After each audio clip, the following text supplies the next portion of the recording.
Bom, gente, olha, nós estamos aqui no Expresso Teológico e muito alegres porque temos conosco hoje o Walter Júnior. Walter, obrigado pela tua presença aqui, viu? Ficamos muito alegres com a tua vinda, sempre conosco aqui. Paulo César, meu irmão, Deus te abençoe. Privilégio muito grande. Está aqui conosco a terceira vez. E hoje nós vamos bater um papo nesse Expresso Teológico. Nós vamos falar sobre o tema: qual é a parte mais importante do culto? Há uma briga muito forte aí entre pastor e músico, né, Léo? Tá empatado aqui, 2-2. A gente vê quem vai ganhar essa. Pois é. E interessante que essa discussão é antiga e às vezes a frase que a gente ouve é o seguinte: pastor, fica só com a questão da musicalidade que o senhor vai bem. E hoje a gente vai tratar disso também, né? Porque música é um tema extremamente pastoral, né? Um tema que envolve não somente a musicalidade, mas é um tema pastoral, é um tema do povo de Deus, né? Bom, para a gente começar esse bate-papo de hoje, eu queria, em primeiro lugar, trazer um dito de Lutero, o reformador Lutero, acerca dessa pergunta, né? Na verdade, perguntaram para ele assim: Lutero, qual é a parte mais importante do culto?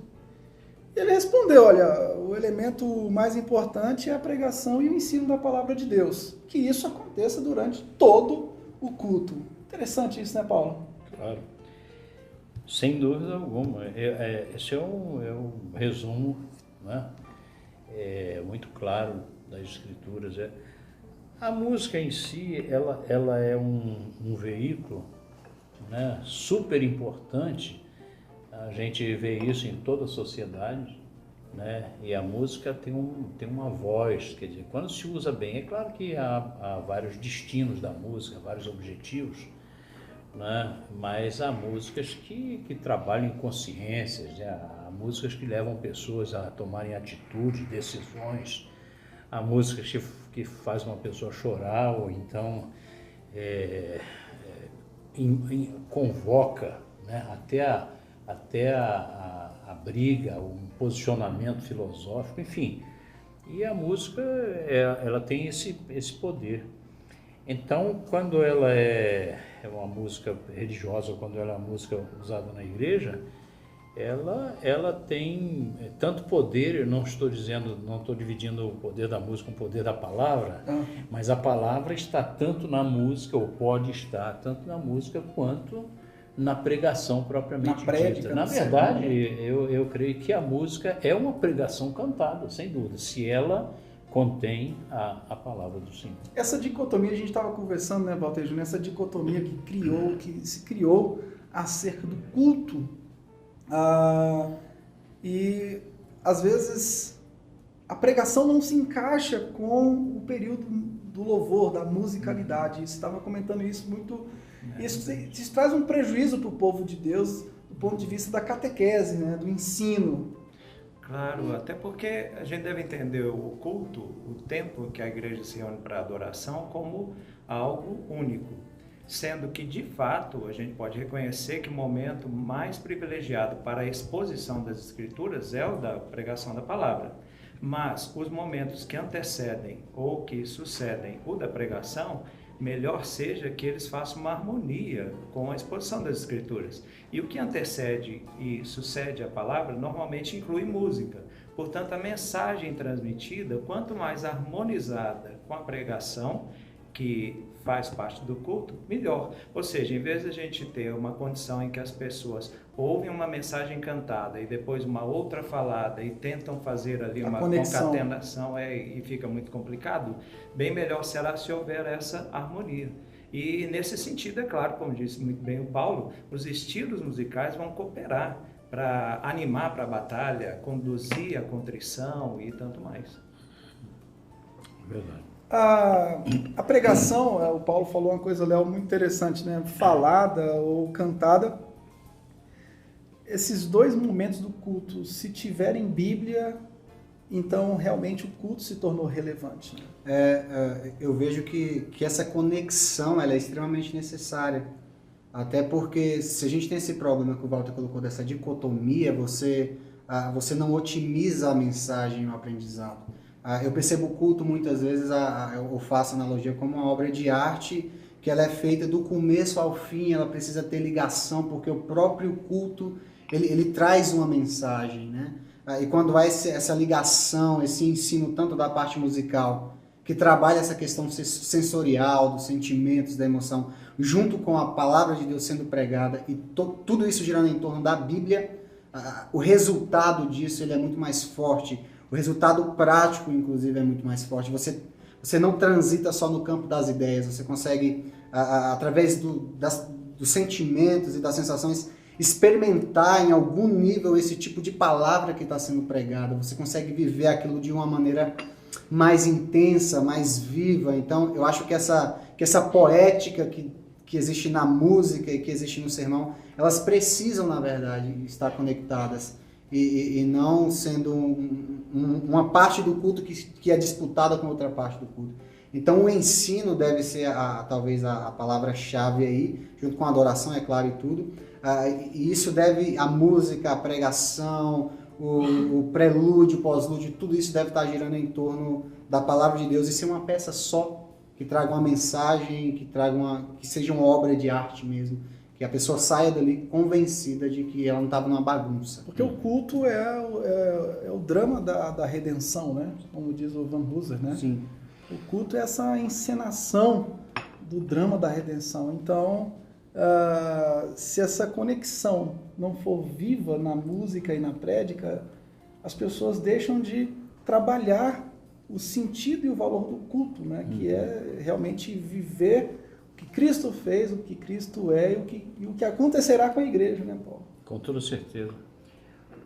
Eu acho que a questão do conhecimento, não o conhecimento teórico, né, mas o conhecimento das razões do culto, por que acontece um culto, isso tudo forma um escopo onde a música não se distancia como voz da pregação propriamente dita, não concorre com ela, não há essa concorrência, não precisa ter essa concorrência.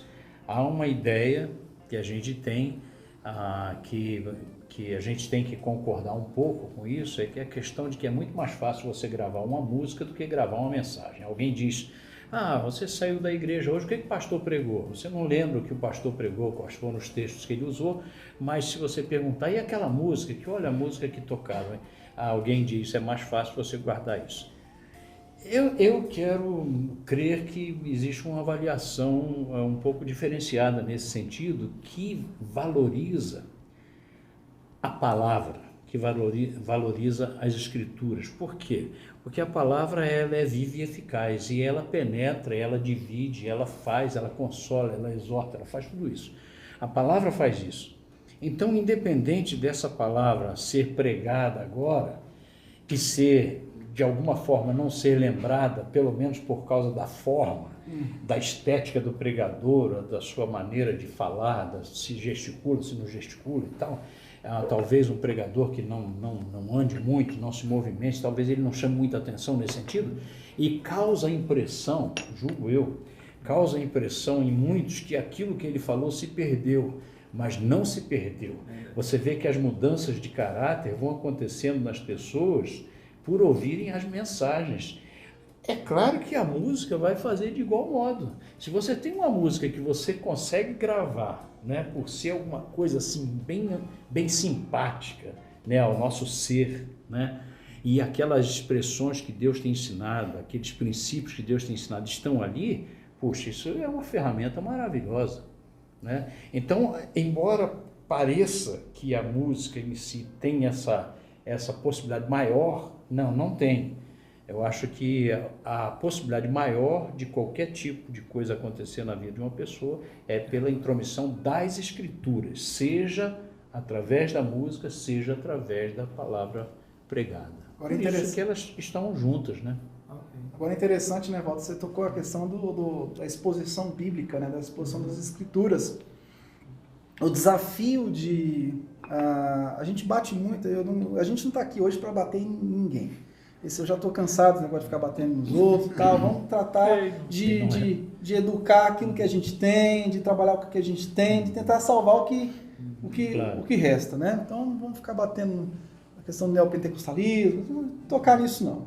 Claro. No meio contemporâneo tem muita coisa boa, né? Eu acho que a gente tem que conectar a ortodoxia com a contemporaneidade também, não é verdade?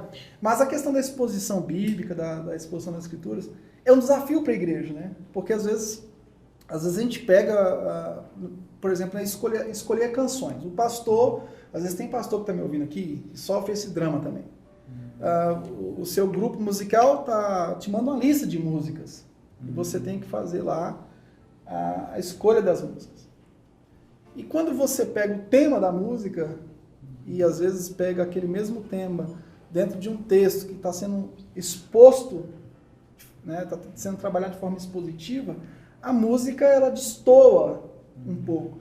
E, às vezes a inocência de quem às vezes produziu não se atentou para os aspectos bíblicos e teológicos, né? Vamos falar um pouco desses aspectos bíblicos e teológicos da canção, não no sentido do dogmatismo, mas no sentido de pelo menos os princípios norteadores da fé, né?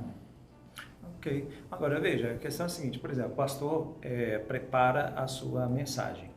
De fato, se for dada a ele condição para se preparar e tempo para expor o necessário, ele percebe é importante para que ele consiga fazer o seu melhor.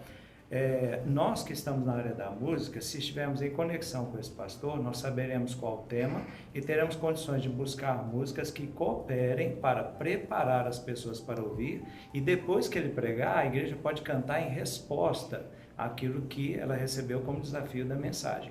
Isso vai dar trabalho. Se nós não quisermos trabalho, vai ser complicado. Até porque esse trabalho toca também numa área um pouco esquecida. Nós temos dificuldade de encontrar cânticos congregacionais que falem de ceia, que falem de perdão, que falem de missões, porque a ampla maioria dos cânticos congregacionais falam sobre louvor e adoração.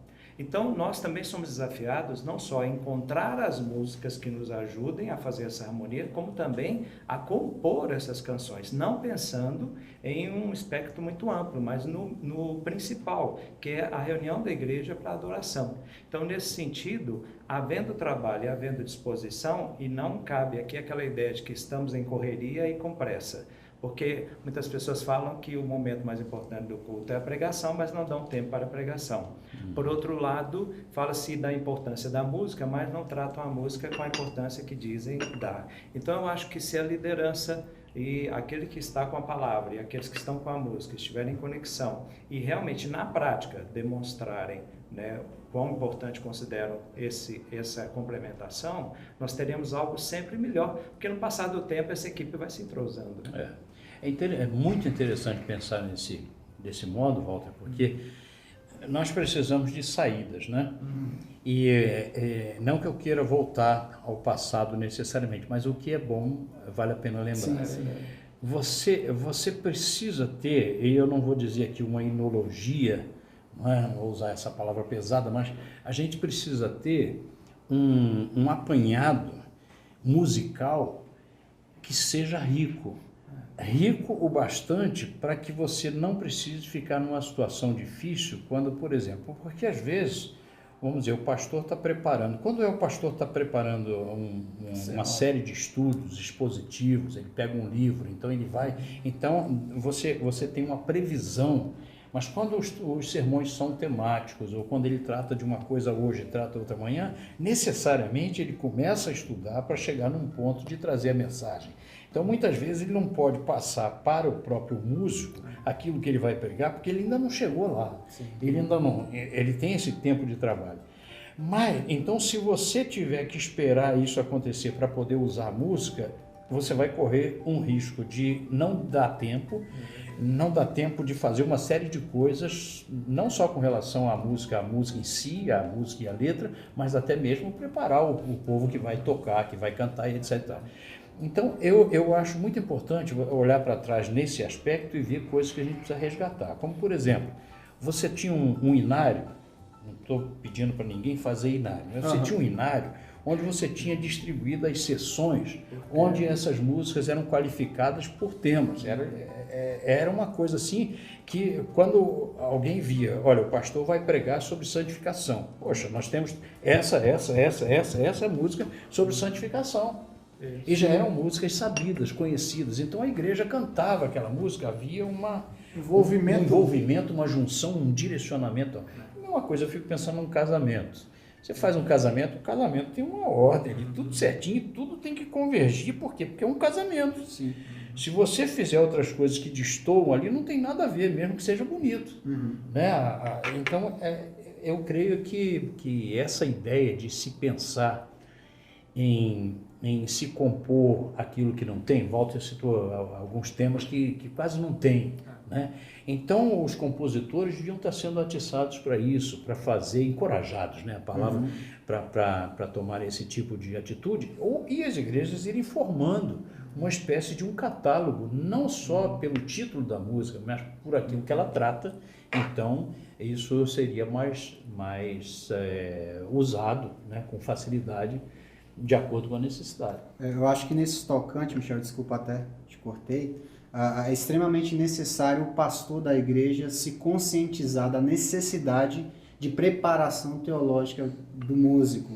Ele não pode exigir que o músico escreva uma boa letra se ele não deu ou que escolha os hinos também, né? Se ele não deu os elementos necessários que o músico precisa para fazer isso. Então, é um processo a longo e médio prazo, eu acredito nisso.